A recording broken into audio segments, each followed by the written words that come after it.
Oi, crianças, tudo bem com vocês? Bom, desejo a todos umas boas-vindas e que nesse novo período agora, nas nossas aulas, vocês possam aprender muito mais, tá? E olha só, o assunto que nós vamos começar hoje tem a ver com as aulas anteriores, mas não fique preocupado caso você não tenha assistido nenhuma das aulas. Eu vou deixar um link aqui no vídeo, na descrição, que vai direcionar você às aulas anteriores e tudo vai ficar tranquilo, tá? Então é só assistir com calma e ir se atualizando. Bom, mas hoje, seguindo essa ideia da teoria geral das cores, nós vamos trabalhar aqui umas questões de harmonia e elas se chamam monocromia e policromia. Nas aulas passadas, nós aprendemos que as cores podem passar uma sensação para a gente, né? Dependendo de onde elas estão localizadas dentro do círculo cromático. Elas podem passar uma sensação de frio ou passar a sensação de calor.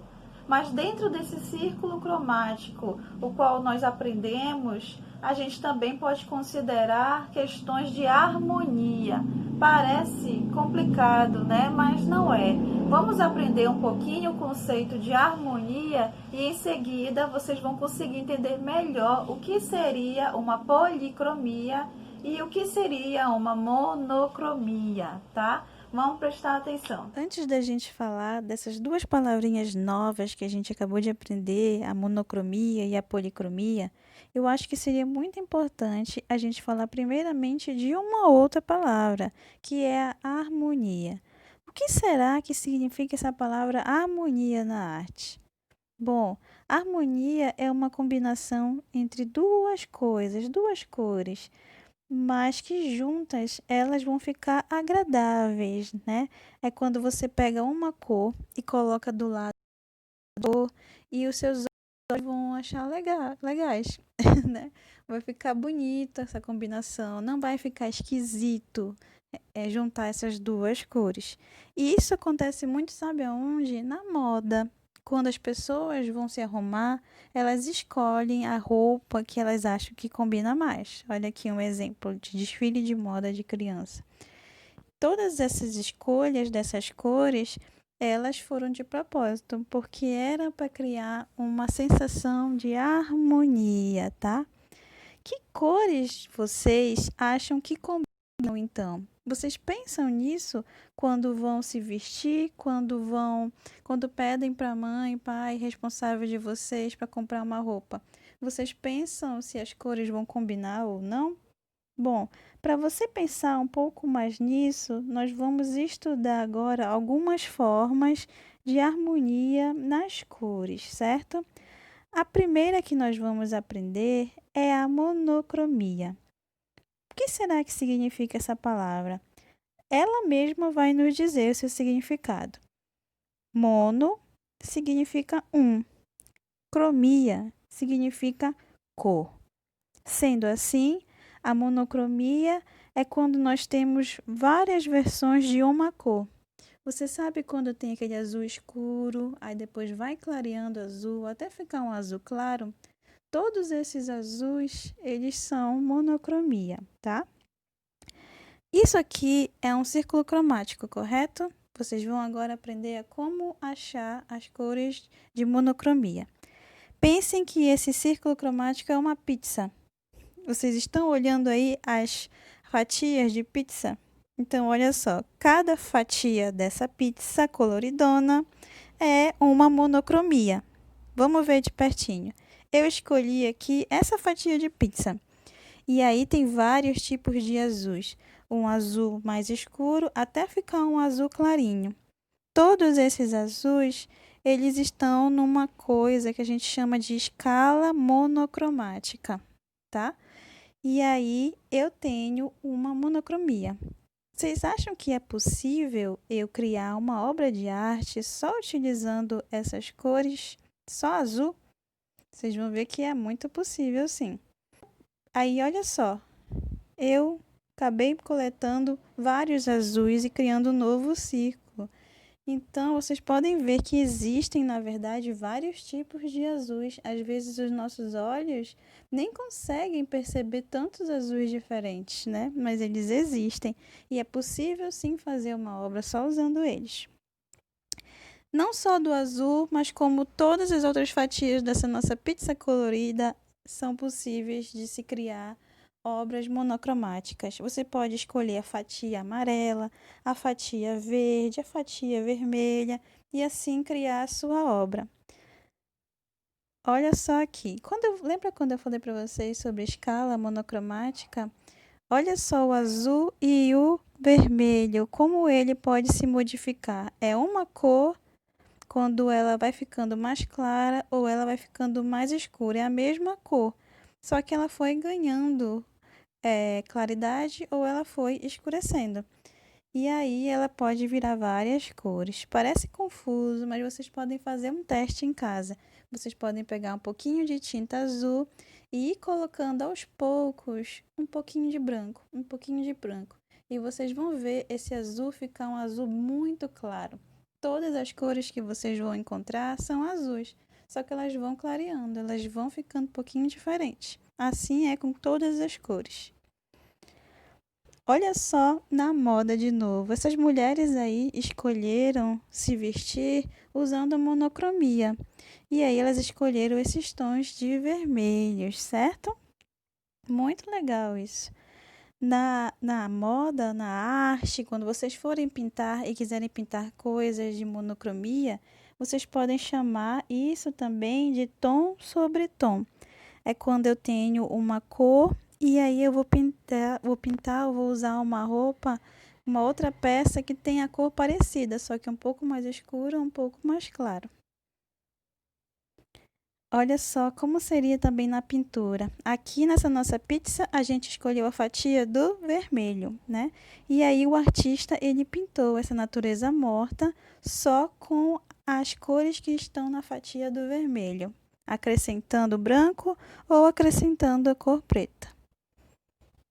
Aqui também nesse fundo, vocês podem ver esses verdes, são vários verdes misturados. Até esse que parece amarelo, na verdade, é um verde bem mais claro. E aí ele está trabalhando a monocromia. A próxima, o outro tipo de harmonia, é a policromática. Essa, ela parece um pouco mais difícil, né? Mas não é. Ela, na verdade, é a que vocês mais conhecem, é a mais comum de encontrar. Vamos pensar na palavra, porque ela também vai dizer o que significa. Poli significa muitos, vários. Cromia já significa cor, como nós já aprendemos, né? Então, a policromia é quando juntamos várias cores de uma forma agradável, bem bonita e colocamos uma do lado da outra. Aqui de novo a nossa pizza colorida. Essa pizza, se vocês forem olhar todas as fatias juntas, uma do lado da outra, ela é policromia, né? É isso que é. Olha só aqui esse exemplo. Muito legal isso, né? São várias cores, todas juntas uma da outra, e aí elas estão trabalhando essa policromia. Alguns pedaços, se vocês perceberem, tem monocromia, mas outros já têm a policromia. Olha essa frente desse prédio. Que lindo, né? Eles pensaram nessa ideia da policromia para causar esse efeito. Geralmente, as obras que têm policromia, elas são muito alegres, elas são muito felizes. E quando vocês forem fazer uma obra muito feliz, muito alegre, vocês podem fazer a policromia. Um artista que tem aqui no Brasil, chamado Romero Brito, ele trabalha, inclusive, com a policromia. Olha só essa obra dele. Eu acho muito bonita. E tem muitas cores. E eu sei que vocês adoram, as crianças adoram muito as obras dele. Então, eu trouxe de exemplo para vocês verem como vocês podem desenhar e pintar usando a policromia. Às vezes, vocês olham o estojo de vocês de lápis de cor e encontram várias tonalidades de azul.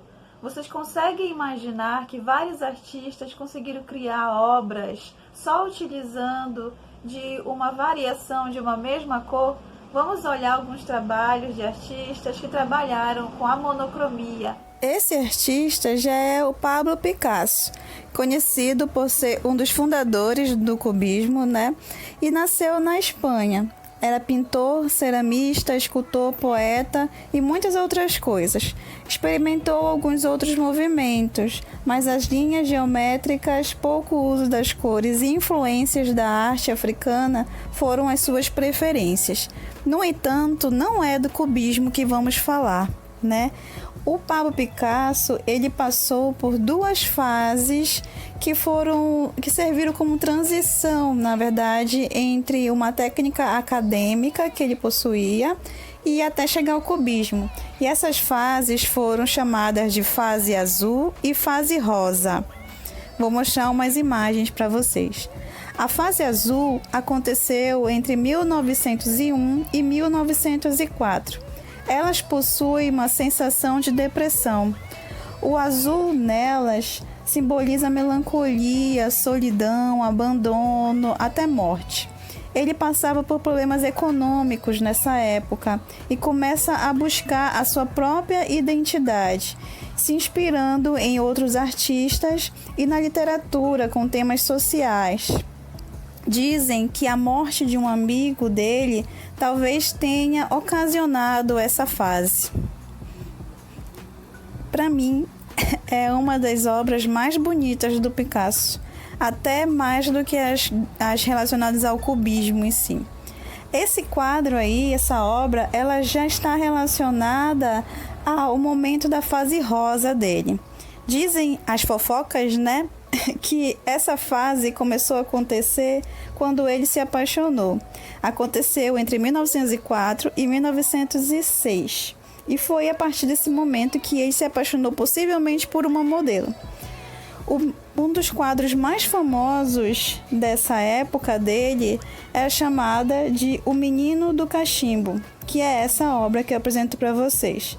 E essas fases, né, a rosa e a azul, foram essa transição do Picasso para ele começar a pintar a arte cubista, em que ele ficou tão famoso e o nome dele é tão elevado por conta desse movimento. Muito legal esse assunto, vocês não acham?